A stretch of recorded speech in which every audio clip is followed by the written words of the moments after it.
हो गई। शेर शेर दरिंदा बन गया और मेरे ਕੱਲ ਦੇ ਜਲਸੇ ਤੋਂ ਕਨਫਰਮ ਆ ਕਿ ਜਮਾਤ ਦੇ ਨਾਲ ਪਬਲਿਕ ਜੋ ਜਿਹੜੀ ਆ ਉਹ ਬਿਲਕੁਲ ਨਹੀਂ ਹੈ। ਉਹ ਜੱਜ ਨੇ, ਜਰਨੈਲ ਨੇ, ਉਹ ਬਿਊਰੋਕਰੇਟ ਨੇ, ਉਹ ਸਿਆਸਤਦਾਨ ਜਾਗੀਰਦਾਰ ਨੇ। ਇਨਸ਼ਾਅੱਲਾ ਇਹ ਅਰਬਾਂ ਡਾਲਰ ਦੀਆਂ ਉਹਨਾਂ ਕੋਲ ਮਰਾਤ ਜਿਹੜੇ ਉਹ ਸਾਡਾ ਖੂਨ ਚੂਸ ਕੇ ਲੈ ਰਹੇ ਨੇ। ਪ੍ਰੋਟੋਕੋਲ ਸਾਰੇ ਦਾ ਸਾਰਾ ਉਹਦਾ ਖਤਮ ਕਰਾਂਗੇ।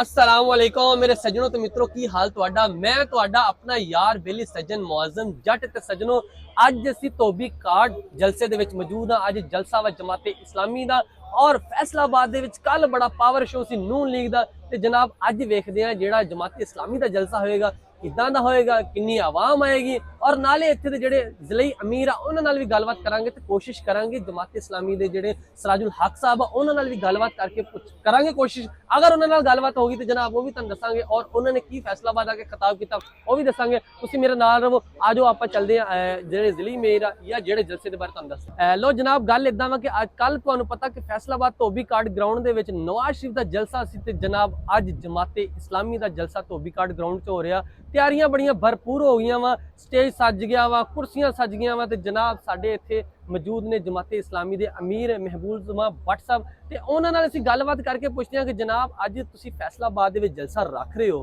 ते जलसा ते माशाअल्लाह तैयारियां भरपूर हो रही ने ते इत्थे किन्ना दा खिताब होएगा सर थोड़ा जिहा इह वी तुसीं दस दिओ ते खिताब दे विच जनाब तुसीं किन्ना नूं किहड़ा मंशूर दिओगे, आवाम नूं की दस्सोगे फैसलाबाद दी आवाम नूं कि अगर वोट तुहानूं पाणगे ते किहड़ी वजह तो पाणगे और अगर तुसीं जित जांदे ते आवाम वास्ते की लिआओगे? बिस्मिल्लाह रहमान रहीम। देखो जी ये अज धोबी घाट दा पूरा ग्राउंड ये मुकम्मल असी अपने सिटिंग अरेंजमेंट कर लिया इंशाअल्लाह और कल दे जलसे नालों ज़्यादा अरेंजमेंट किया है ताकि खवातीन और मर्द जो इत्थे शरीक होंगे इंशाअल्लाह एक बड़ी तादाद रैलियां का सिलसिला थोड़ी देर तक शुरू हो जाएगा और हर कैंडिडेट अपनी रैली नाल लैके एक बड़ी तादाद इत्थे शरीक होएगा। नंबर एक। दूसरी बात यह है कि अमीर जमात इस्लामी सराजुल हक साहब खिताब फरमानगे, अमीर सूबा जावेद कसूरी साहब फरमानगे। इहदे तो अलावा ताज़ा तुसीं जानदे हो अनवारुल हक साहब एडवोकेट जिन्होंने सदर बार दा इलैक्शन हाँ वो साडे जमात इस्लामी दे क्योंकि रहनुमा ने इंशाअल्लाह वो भी खिताब करनगे और असी बहुत लंबे खिताब पे नहीं करांगे। हम साडी कोशिश होएगी कि मुख्तर वक्त दे विच आवाम नूं दसीए कि साडा मंशूर की है, असी आवांगे ते की करांगे। और इस हवाले नाल अगर मैं गल करां ते एक बड़ी तयशुदा गल है कि पहले मरले ते जिन्नियां भी मरात वो जज ने, जरनैल ने, वो ब्यूरोक्रेट ने, वो सियासतदान जागीरदार ने। इंशाअल्लाह ये अरबां डॉलर दियां उन्हां कोल मरात जेड़े वो साडा खून चूस के लै रहे ने। प्रोटोकॉल सारे दा सारा उनका खत्म करांगे इंशाअल्लाह ताला।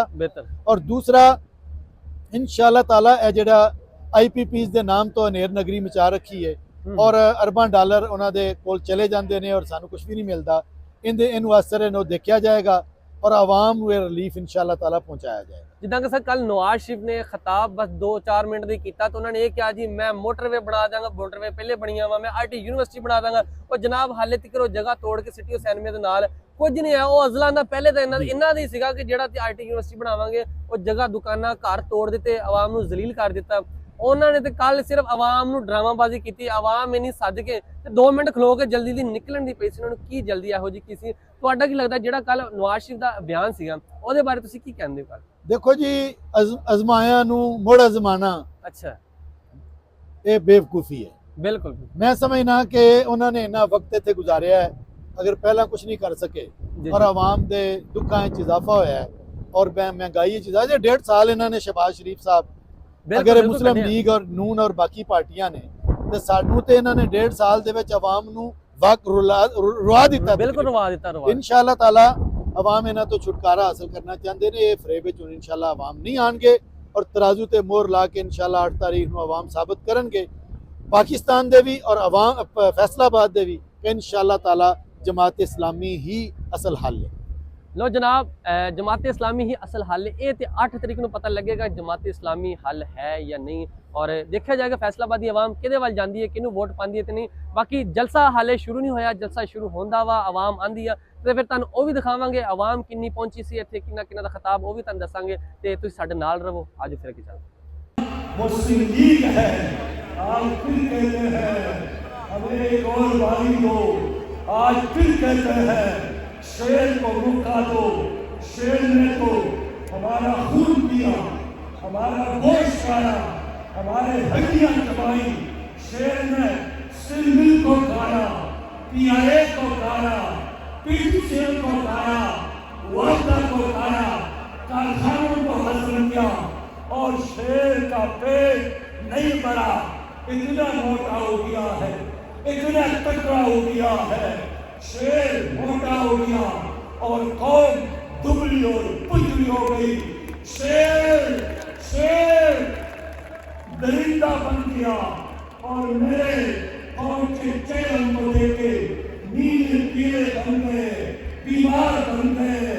90 लाख नौजवान नशे में मुब्तला हो गए। 10 करोड़ पाकिस्तानी गुर्बत के लकीर से लेके जिंदगी गुजारने पर मजबूर हो गए। आज फिर कहते हैं पाकिस्तान को नवाज दो, पाकिस्तान को नवाज दो। आज मैं फैसलाबाद वालों से पूछना चाहता हूँ कि लोगों, पाकिस्तान को नवाज चाहिए या हमारे बच्चों को तालीम का हक चाहिए? पाकिस्तान के मजलूमों को इंसाफ चाहिए, पाकिस्तान के नौजवानों को रोजगार चाहिए, पाकिस्तान की माँ बहनों और बेटियों को। लो जनाब, जलसा ਤੇ ਇਹ ਮਾਸ਼ਾਅੱਲਾ ਬਹੁਤ ਅੱਛਾ ਹੋਇਆ ਔਰ ਆਵਾਮ ਵੀ ਚੰਗੀ ਸੀ, ਭਲੀ ਸੀਗੀ। ਇਹ ਨਹੀਂ ਕਿਹਾ ਜਾ ਸਕਦਾ ਜਲਸਾ ਫਲॉप ਹੋਇਆ, ਲੇਕਿਨ ਜਿਸ ਤਰ੍ਹਾਂ ਜਮਾਤੇ ਇਸਲਾਮੀਆ ਔਰ ਇਹਨਾਂ ਦਾ ਹਾਲਾਂਕਿ ਪੰਜਾਬ ਦੇ ਵਿੱਚ ਕੋਈ ਇੰਨਾ ਖਾਸ ਨਾਮ ਨਹੀਂ, ਲੇਕਿਨ ਜਲਸਾ ਜਿਹੜਾ ਅੱਜ ਇਹਨਾਂ ਨੇ ਨਾ ਧੋਬੀ ਘਾਟ ਚੰਗਾ ਭਰ ਲਿਆ ਔਰ ਆਵਾਮ ਚੰਗੀ ਇੱਥੇ ਆ ਗਈ ਆ। ਤੇ ਜਨਾਬ ਸਾਡੇ ਨਾਲ ਖਾਦਮ ਗਿੱਲ ਸਾਹਿਬ ਮੌਜੂਦ ਨੇ, ਫੈਸਲਾਬਾਦ ਦੇ ਬਿਊਰੋ ਚੀਫ ਨੇ, ਔਰ ਇਹਨਾਂ ਨੇ ਸਾਰਾ ਦਿਨ ਜਲਸਾ ਕਵਰ ਕੀਤਾ ਵਾ। ਤੇ ਸਾਰਿਆਂ ਨੂੰ ਪੁੱਛਦੇ ਆ ਕਿ ਸਰ ਅੱਜ ਦਾ ਜਿਹੜਾ ਜਲਸਾ ਵਾ ਜਮਾਤ ਇਸਲਾਮੀ ਦਾ ਕਿਵੇਂ ਦਾ ਰਿਹਾ ਤੁਹਾਡੇ ਖਿਆਲ ਚ? ਕੀ ਅੱਜ ਜਲਸੇ ਦੇ ਵਿੱਚ ਕੀ ਮਨਸ਼ੂਰ ਇਹਨਾਂ ਨੇ ਪੇਸ਼ ਕੀਤਾ ਸਰਾਜੁਲ ਹਕ ਸਾਹਿਬ ਨੇ, ਤੇ ਅੱਜ ਤੁਸੀਂ ਕੀ ਕਹਿੰਦੇ ਜਲਸੇ ਦੇ ਬਾਰੇ? ਜਲਸਾ ਜੀ, ਕੱਲ ਵੀ ਇੱਥੇ ਇੱਕ ਜਲਸਾ ਸੀਗਾ। ਪਹਿਲੇ ਤਾਂ ਬਹੁਤ ਸ਼ੁਕਰੀਆ, ਤੁਸੀਂ ਮੈਨੂੰ ਮੌਕਾ ਦਿੱਤਾ। ਅੱਜ ਆਪਣੀ ਮਾਂ ਬੋਲੀ 'ਚ ਗੱਲ ਕਰਨ ਦਾ ਮੌਕਾ ਮਿਲਿਆ, ਕਿਉਂਕਿ ਚੈਨਲ ਤੇ ਉਰਦੂ ਹੀ ਗੱਲ ਕਰਨੀ ਪੈਂਦੀ ਹੈ। ਬਿਲਕੁਲ ਬਿਲਕੁਲ। ਕੱਲ ਵੀ ਇੱਥੇ ਇੱਕ ਜਲਸਾ ਸੀ ਤੇ ਅੱਜ ਵੀ ਇੱਕ ਜਲਸਾ ਸੀ। ਬਿਲਕੁਲ ਜਲਸੇ ਕਵਰ ਕਰਦੇ ਰਹਿੰਦੇ। ਕੱਲ ਇਹ ਜਲਸਾ ਗਰਾਊਂਡ ਜਿਹੜਾ ਸੀਗਾ ਉਹਨੂੰ ਅੱਧ ਕੀਤਾ ਗਿਆ ਸੀ, ਅੱਧਾ ਕੀਤਾ ਗਿਆ ਸੀ ਗਰਾਊਂਡ ਨੂੰ, ਤਾਂ ਇੱਕ ਸਾਈਡ ਤੋਂ ਉਧਰੋਂ ਵੀ ਕੁੱਟਿਆ ਸੀ ਤੇ ਇਧਰੋਂ ਵੀ ਫਲੈਕਸਿਸ ਲਾ ਕੇ ਤੇ ਕੁੱਟਿਆ ਸੀ। ਬਿਲਕੁਲ।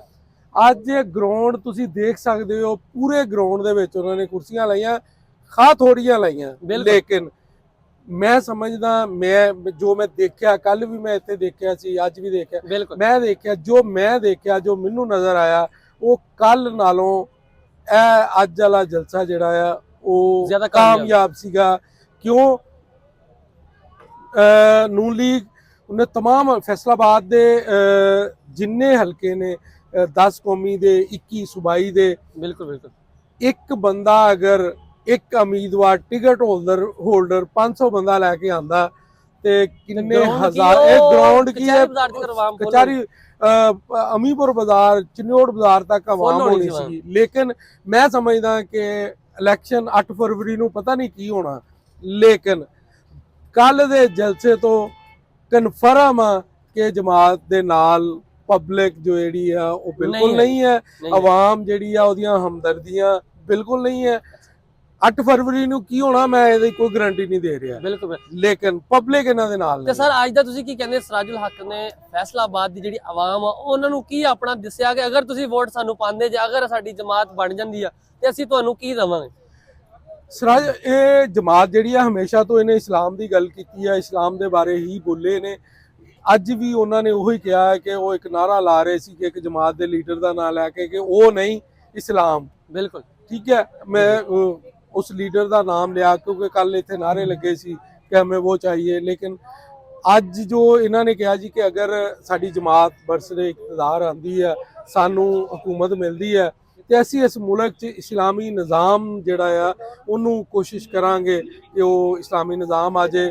जिहदे बारे सूद के बारे भी उन्होंने गल की, उन्होंने एक साबक वजीर आज़म का नाम लिया कि सूदी निज़ाम के बारे जिहड़ा वो अदालत च गए सी केस के खिलाफ। इस सूदी निज़ाम के बारे इनू जारी रहना, ये जो सूदी निज़ाम आ उस साबक वजीर आज़म की वजह तो आ। अगर इन्हों की आँदी है हुकूमत ਤੇ ਇਹ ਸੂਦੀ ਨਿਜ਼ਾਮ ਨੂੰ ਖਤਮ ਕਰਨਗੇ। ਦਾਅਵੇ ਵਾਅਦੇ ਲੋਲੀਪੌਪ। ਤੇ ਸਰ ਇੱਕ ਗੱਲ ਹੋਰ ਜਨਾਬ ਕਿ ਇਦਾਂ ਵਾ ਕਿ ਕੱਲ ਵੀ ਮੈਂ ਇੱਥੇ ਜਿਹੜੇ ਆਵਾਮ ਜਲਸੇ ਦੇ ਵਿੱਚ ਆਈ ਸੀ ਉਹਨਾਂ ਕੋਲ ਮੈਂ ਪੁੱਛਿਆ ਸੀ ਵੋਟ ਤੁਸੀਂ ਕਿਹਨੂੰ ਦੇਣਾ, ਤੇ ਵਿੱਚ ਤਕਰੀਬਨ ਅਗਰ ਤੁਸੀਂ ਕਿਹਾ ਜਾ ਸਕੇ ਨਾ ਕਿ 30% ਜਿਹੜੀ ਆਵਾਮ ਸੀ ਨਾ ਉਹ ਕਹਿੰਦੀ ਸੀ ਸਿਰਫ ਜਲਸਾ ਵੇਖਣਾ ਆ, ਵੋਟ ਅਸੀਂ ਇਮਰਾਨ ਖਾਨ ਨੂੰ ਦੇਣਾ। ਅੱਜ ਵੀ ਸੇਮ ਇਦਾਂ ਹੀ ਹੋਇਆ ਕਿ ਆਵਾਮ ਬੈਠੀ ਹੋਈ ਸੀ, ਆਵਾਮ ਨੂੰ ਪੁੱਛਿਆ ਵੋਟ ਕਿਹਨੂੰ ਦੇਣਾ ਤੇ ਕਹਿੰਦੇ ਵੋਟ ਅਸੀਂ ਇਮਰਾਨ ਖਾਨ ਨੂੰ ਦੇਣਾ। ਸਿਰਾਜੁਲ ਹਕ ਸਾਹਿਬ ਨੇ ਸੁਣਨਾ ਹੈ। ਨਹੀਂ ਇਹ ਜਿਹੜੀ ਇਹ ਤੇ ਸ਼ਾਇਦ ਕਿਸੇ ਨੇ ਤੁਹਾਨੂੰ ਕਹਿਤਾ ਹੋਵੇ ਜਮਾਤੇ ਇਸਲਾਮੀ ਦੇ ਜਲਸੇ ਦੇ ਵਿੱਚ ਉਹ ਬੰਦਾ ਆਂਦਾ ਜਿਹੜਾ ਕਮਿਟਡ ਆ, ਜਿਹੜਾ ਲਾਇਲ ਆ, ਜਿਹਦੀਆਂ ਹਮਦਰਦੀਆਂ ਜਮਾਤੇ ਇਸਲਾਮੀ ਨਾਲ। ਬਿਲਕੁਲ ਬਿਲਕੁਲ। ਇਸ ਜਲਸੇ ਦੇ ਵਿੱਚ ਇਹਨਾਂ ਦਾ ਕੋਈ ਵੀ ਜਲਸਾ ਹੈ ਉੱਥੇ ਉਹਨੇ ਹੀ ਆਣਾ ਆ ਜਿਹੜਾ ਇਸ ਜਮਾਤ ਦਾ ਆ, ਉਹਦੇ ਨਾਲ ਵੋਟ ਸਪੋਰਟ। ਤੁਸੀਂ ਦੇਖ ਲਓ ਬਾਕੀ ਜਲਸਿਆਂ 'ਚ ਤਹਿਰੀਕ ਇਨਸਾਫ ਦੇ ਜਲਸਿਆਂ 'ਚ ਨੂਨ ਲੀਗ ਦੇ ਲੋਕ ਹੋਣਗੇ, ਬਿਲਕੁਲ ਨੂਨ ਲੀਗ ਦੇ ਜਲਸੇ 'ਚ ਪੀਪਲਸ ਪਾਰਟੀ ਦੇ ਲੋਕ ਹੋਣਗੇ, ਪੀਪਲਸ ਪਾਰਟੀ ਦੇ ਜਲਸੇ ਦੇ ਵਿੱਚ ਤਹਿਰੀਕ ਇਨਸਾਫ ਦੇ ਲੋਕ ਹੋਣਗੇ। ਲੇਕਿਨ ਜਮਾਤੇ ਇਸਲਾਮੀ ਵਾਹਦ ਜਮਾਤ ਆ ਜਿਹਦੇ ਵਿੱਚ ਜਮਾਤੇ ਇਸਲਾਮੀ ਦਾ ਹੀ ਬੰਦਾ ਆਏਗਾ। ਜੀ ਜੀ ਜੀ। ਲੋ ਜਨਾਬ ਤੁਸੀਂ ਅੱਜ ਦਾ ਜਲਸਾ ਵੇਖਿਆ ਔਰ ਜਲਸੇ ਦੇ ਵਿੱਚ ਜਿਹੜਾ ਸਿਰਾਜੁਲ ਹਕ ਸਾਹਿਬ ਨੇ ਜਿਹੜੇ ਆਪਣੇ ਬਿਆਨ ਦਿੱਤੇ, ਜਿਹੜਾ ਆਪਣਾ ਮਨਸ਼ੂਰ ਦਿੱਤਾ, ਉਹ ਤੁਸੀਂ ਸੁਣਿਆ ਕਿ ਅਦਾਲਤਾਂ ਦੇ ਵਿੱਚ ਉਹਨਾਂ ਨੇ ਕਿਹਾ ਕਿ ਅਸੀਂ ਕੁਰਾਨ ਹਦੀਸ ਦੇ ਮੁਤਾਬਕ ਅਸੀਂ ਜਿਹੜੇ ਸਾਰੇ ਉੱਥੇ ਅਸੀਂ ਕੇਸ ਹੋਣਗੇ ਜੋ ਵੀ ਹੋਏਗਾ, ਲੇਕਿਨ ਫੈਸਲਾਬਾਦ ਦੇ ਵਿੱਚ ਜਿਹੜਾ ਸਿਰਾਜੁਲ ਹਕ ਦਾ ਜਲਸਾ ਸੀ ਨਾ ਕਿਹਾ ਜਾ ਸਕਦਾ ਹੈ ਕਾਮਯਾਬ ਸੀਗਾ। ਤੇ ਬਾਕੀ ਅੱਜ ਦੇ ਦਿਨ ਵਾਸਤੇ ਮੈਨੂੰ ਇਜਾਜ਼ਤ, ਆਪਾਂ ਤੁਹਾਨੂੰ ਮਿਲਦੇ ਹਾਂ ਫਿਰ।